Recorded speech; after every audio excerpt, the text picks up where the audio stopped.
Hello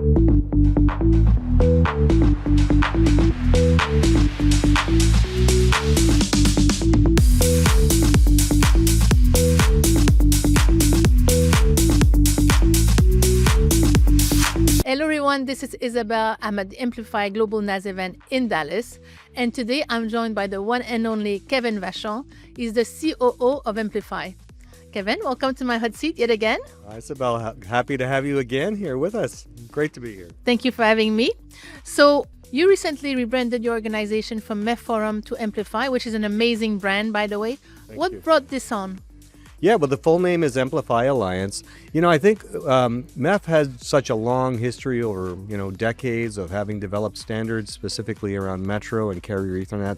But we had gone so much beyond that in terms of the scope of our work and, more recently towards Network as a Service, NaaS.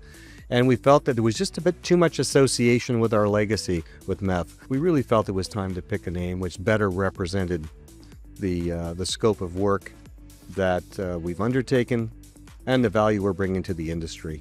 Okay. And the industry is evolving rapidly, and so is your organization. So how is the role of Mplify evolving?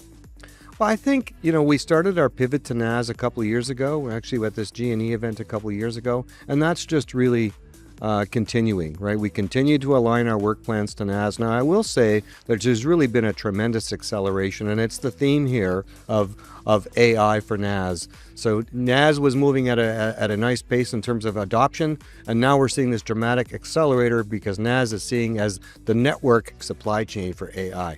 So it's an amazing accelerator of that concept. So we've heard about AI a lot this week, but it's not surprising. Not surprising at all. But we've tried to focus the topic of AI around NaaS and how it's driving NaaS, etc. That's been our focus. It's been going well. LSO API adoption is really taking off, gaining momentum. What is triggering this growth? There's really a few things. Number one is where the adoption started was in the wholesale space. The need to automate, wholesale transactions amongst partners. That's a natural evolution that continues to go well.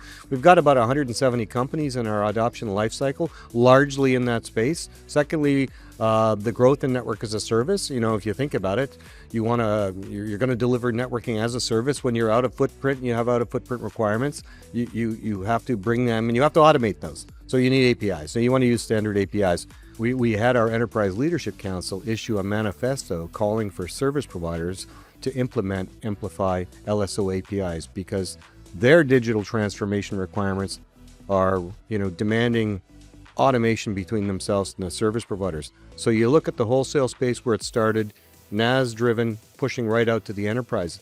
Now, beyond that, we announced a partnership with GSMA where we're now a party to their Open Gateway MOU, and there's a very prominent use case of wireless to wireline interactions using Mplify API. So a lot of different things going on the LSO API front. You're very busy at Mplify. A new brand, an evolving role, and a partnership with GSMA. The sky's the limit.